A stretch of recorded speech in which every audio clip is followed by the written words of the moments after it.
Hollywood's Kung Fu Panda 3.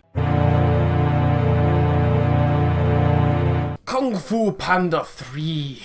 World of Warcraft, The Mists of Pandaria movie. Kung Fu Panda 3 starts out awesome. It opens up with like this, like they're in the spirit world and there's all these like rocks floating in like time, and it's Kai the villain. He's got like these bull horns and he's got the Kratos blades from God of War and Master Oogway. So they're in the spirit world and they're having this like these big like Dragon Ball Z explosive flying around fight.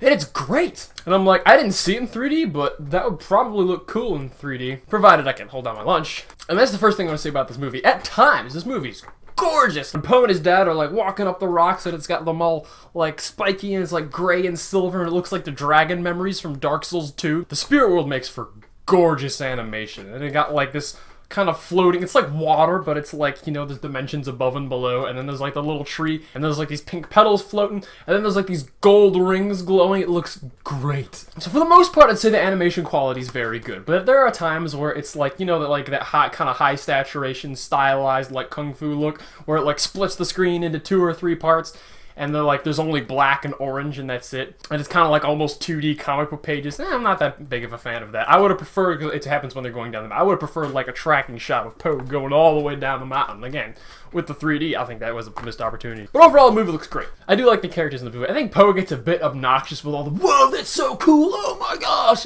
just a tad. But overall, I still like Poe.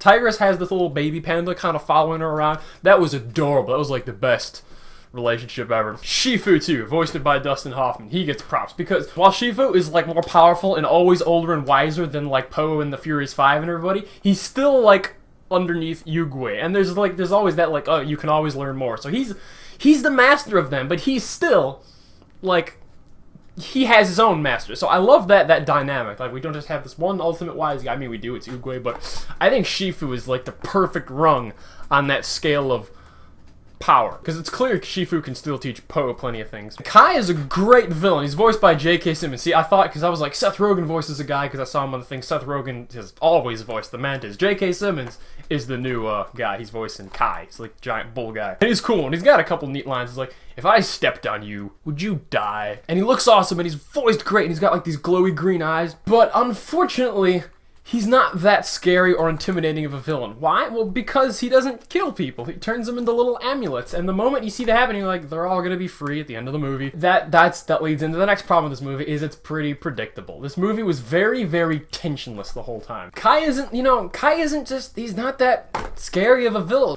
Like Tai Lung in the first movie, Ian McShane was terrifying. He's all like, Shifu taught you well. But it didn't teach you everything. This movie is also full of plot conveniences, and I'll talk about those in the spoiler section after I give the score. It's like they didn't put that much effort in the story at all. Like, for goodness sakes, like, I like the whole Poe and his dad thing. That was initially, I liked that a lot. And they showed the good, there are a couple of great jokes in this movie, but they were all kind of, most of them were in the trailer. Except with Mantis's claw, that was hilarious. It was so funny. And like the whole, I'm looking for my son. And Bryan Cranston's character is okay. And at first I'm like, wait a minute. Is this a gay marriage analogy? Nah, I'm looking into it too much. They wouldn't be pushing gay marriage in a kids' movie. And then several times near the end of the movie, it's like, oh, hey, dads. It's like, both my dads. It's like, double dad defense. I'm like,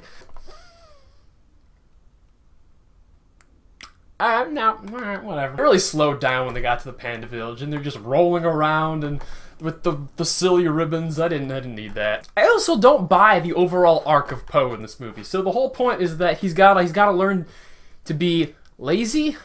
How does that help him at all? He's like, you must understand what it is to become a panda, which means the opposite of everything a martial arts warrior should be. I mean, I get it, because Poe in the movie, you know, he's kind of bumbling and clumsy, but he's also, like, skilled in martial arts. That works. But, like, how is this, like, the next stage of his character development? I didn't buy that at all. Another reason Kai wasn't all that scary was, like, I like his theme. Like, when he like, first arrives in the mortal room, and it's like, dun, dun, dun, dun, dun, dun, dun, dun, dun. I like the melody every time he shows up. But it's always the same kind of happy-go-lucky, you know, tone. It's never, like, gritty. I don't need everything to constantly have choir and gritty darkness and death, but I need some conflict. There has to be something that we're afraid will happen that we're trying to avoid happening.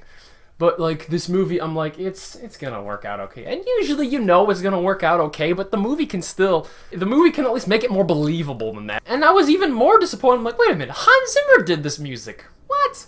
I expect better from you, Hans Zimmer. This is the kind of, like, Gaiagam or whatever it's called, like that, kind of cliche Chinese music. You know how every time we're in Egypt, we get Egyptian music? Every time we're in China, we get Chinese music. Kai is a vastly superior warrior and chi, that's the new thing with the magic user, than everybody else. So, and they know that. So every time he shows up, we should be like, we gotta run, we can't face him, we'll lose, until we can accomplish the thing. But they never accomplish the thing. It's just kind of given to them. So it's like, and plot convenience here at the end. So I'm like, how? What? But overall, I mean, I was disappointed. It's not a bad movie. I mean, you bring your kids, it'll be fun. But that's the problem. Is when people say, oh, it's a kids movie. Kids movie is just a family movie that isn't as good. I wouldn't shove it down with like the other like crappy kids movie. I hear Norm of the North was just garbage. And from what I saw doing theater checks, it probably was. It's nowhere near that. The first two were like so much better. I expected more from Kung Fu Panda 3. I left disappointed. And I gotta give Kung Fu Panda 3 a 6 out of 10. How f***ing drunk are you right now? 6 out of 10? It was okay. It was alright. But like seriously, the moment Po and his dad left for the Panda Village, I'm like, they don't know the Chi Seeker. That was so obvious. Did anyone not see that coming? And also, the whole thing where Po needs to overcome the Chi is like, he's this Chi warrior. We never get the Chi. So how do we fight the Chi guy? They just believe, they become one with the fight. It took Oogway 30 years of sitting in a cave to master the Chi. They strongly pointed that out. It's like, even Shifu could only make a flower bloom. And all these pandas can just bring Po back from the spirit world or the dead. And that's the other thing. If they can just send him to the spirit world whenever he wants, and Po can just leave whenever he wants, why doesn't Oogway just leave? Why did Kai need to get the emerald things to leave? They really needed to set their facts straight on what you can and can't do from the spirit world. There's a backstory with Po's mom, and that has been done 100 times. And thank you for watching. Like and subscribe. I'm Wesley Tomsky. Goodbye and God bless.